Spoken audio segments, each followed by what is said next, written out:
Halo, Assalamualaikum semuanya. Kami dari perwakilan kelompok 7 akan menjelaskan tugas mata kuliah dari riset operasi dengan judul metode transportasi. Namun sebelum itu, perkenalkan, nama saya Clara Regita.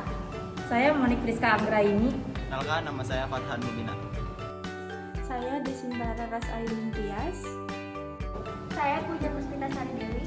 Nama saya Vina Auliasari. Nama saya Winda Rosalia Dewi. Pertama-tama, saya akan menjelaskan pengertian metode transportasi. Metode transportasi yaitu suatu metode dalam riset operasi yang digunakan untuk mengatur distribusi dari sumber-sumber yang menyediakan produk yang sama ke tempat-tempat yang membutuhkan secara optimal. Alokasi produk harus diatur sedemikian rupa, karena terdapat perbedaan biaya-biaya alokasi dari sumber ke tempat tujuan yang berbeda. Selanjutnya, asumsi dasar model transportasi.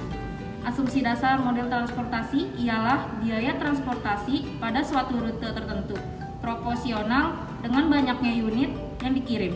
Definisi unit yang dikirim sangat tergantung pada jenis produk yang diangkut.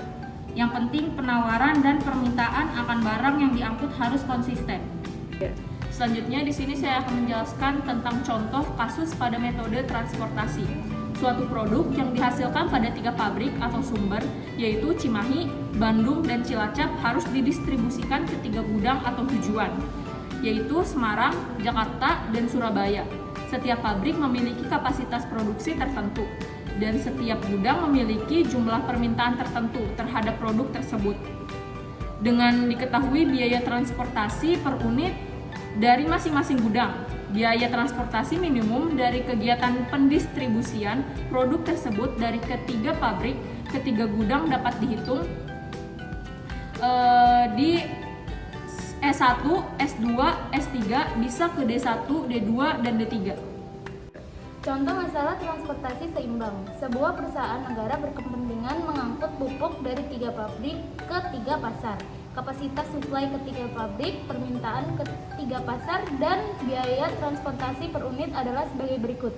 Berikut adalah tabel rincian sumber pabrik dari S1 ke tujuan gudang, D1, D2, D3, S2 ke tujuan D1, D2, D3, S3 ke tujuan gudang, D1, D2, D3.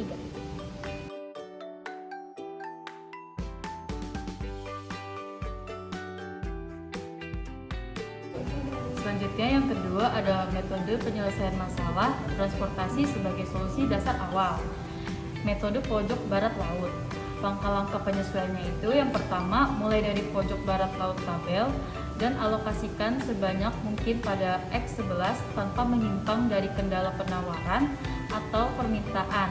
Artinya X11 ditetapkan sama dengan yang terkecil di antara S1 dan D1. Kemudian yang kedua, ini akan menghabiskan penawaran sumber pertama atau permintaan pada tujuan 1. Akibatnya tak ada lagi barang yang dapat dialokasikan ke kolom atau baris yang telah dihabiskan, dan di kemudian baris dan kolom itu dihilangkan. Jika baik kolom maupun baris telah dihabiskan, pindahkanlah secara diagonal ke kotak berikutnya. Dan yang terakhir ketiga, lanjutkan dengan cara yang sama sampai semua penawaran telah dihabiskan dan keperluan permintaan telah terpenuhi. Di sini saya akan menjelaskan cara pengerjaan soal menggunakan metode pojok barat laut.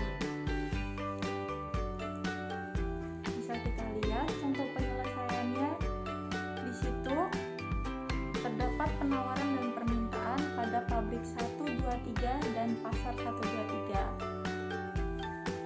Jadi, penawaran pada pabrik 1 maksimal 120, penawaran pada pabrik 2 maksimal 80, penawaran pada pabrik 3 maksimal 80 juga. Jadi, cara penyelesaiannya 120 itu kita letakkan pada pasar 1 pabrik 1 karena pabrik 1 meminta atau menawarkan paling maksimal 120. Jadi kita masukkan di kolom pasar 1 pabrik 1 yaitu 120. Dan untuk permintaan pada pasar 1 itu kan harus maksimalnya 150.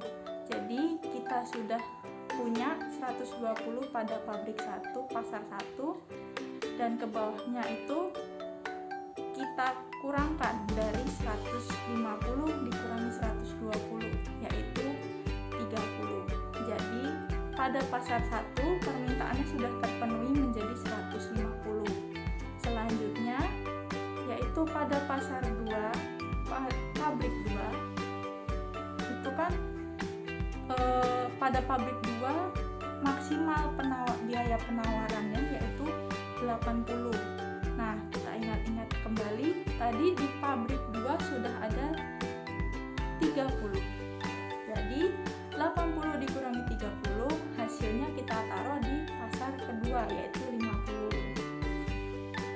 Selanjutnya cara pengerjaannya itu ke bawah, karena kan yang pasar pabrik 2 itu sudah terpenuhi 80. 30 ditambah 50 sudah terpenuhi, penawarannya 80. Jadi kita langsung lanjut ke bawahnya mengerjakannya, yaitu di bawahnya ada 20. Kenapa ada 20 di situ di pasar 2? Karena di pasar kedua itu kan permintaannya maksimal 70. Nah, sebelumnya kita udah ada tuh 50. Jadi 70 dikurangi 50 yaitu 20. Jadi sudah terpenuhi kan pasar 2-nya itu permintaannya 70. Dan karena sudah terpenuhi kita lanjut lagi mengerjakannya, yaitu apa nih? Masih ada yang kurang. Apa tuh? Ya, penawaran pada pabrik 3. Pabrik 3 kan penawaran 80. Nah, sebelumnya kita udah ada tuh 20. Jadi berapa hasilnya? 80 dikurangi 20 yaitu 60. Jadi permintaan pada pasar 3 60 sudah terpenuhi, penawaran pada pabrik 3 juga sudah terpenuhi 80. Nah, jika sudah terpenuhi semua itu, maka dijumlahkan penawaran dan permintaannya. Berapakah? Terus untuk menentukan cost-nya bisa kita lihat di situ 120 dikali 8, 30 dikali 15, 50 kali 10, 20 kali 9, dan 60 kali 10. Jadi hasilnya itu nanti kita jumlahkan. Untuk penyelesaiannya, total biaya transportasi minimum 120 kali 8 tadi, terus ditambah 30 kali 15, ditambah lagi 50 kali 10, ditambah lagi. Untuk selanjutnya, metode yang kedua yaitu metode biaya terendah atau biasanya kita sebut dengan metode LC. Jadi, metode biaya terendah itu berusaha mencapai tujuan meminimumkan biaya transportasi dengan alokasi sistematik kepada kotak-kotak sesuai dengan besarnya biaya transportasi per unit. Selanjutnya terdapat contoh perhitungan pada metode LC. Bisa kita lihat pada tabel di atas. Pabrik 1 dengan total penawaran 120 kita masukkan ke pasar kedua yaitu 70. Kenapa 70? Dikarenakan permintaan pada pasar kedua 70. Selanjutnya dengan biaya terendah kedua yaitu di pasar ketiga kita masukkan 50. Jadi total penawaran pada pabrik 1 50 ditambah 50 jadi 120. Untuk di pabrik kedua dengan total penawaran 80 kita masukkan ke pasar ke-1 yaitu 70 dan selanjutnya kita masukkan ke pasar ketiga yaitu 10. Kenapa tidak dimasukkan ke pasar kedua walaupun total biayanya 10? Dikarenakan pada pasar kedua total permintaannya sudah tercukupi yaitu 70. Untuk selanjutnya kita ke pabrik ketiga. Dengan total penawaran 80, kita masukkan ke pasar pertama yaitu 80 sehingga pada pabrik ketiga total permintaannya 150, 70 dan juga 60 sehingga permintaan dan penawarannya sudah tercukupi semua. Untuk penyelesaian perhitungannya, maka jadi total biaya transportasi terendah yaitu sama dengan 70 dikali 5 ditambah 50 dikali 6 ditambah 70 dikali 50 15 ditambah 10 dikali 12 ditambah 80 dikali 3 sehingga total akhirnya adalah 2060. Demikian penjelasan dari kelompok kami tentang metode transportasi. Sekian dan terima kasih. Wassalamualaikum warahmatullahi wabarakatuh.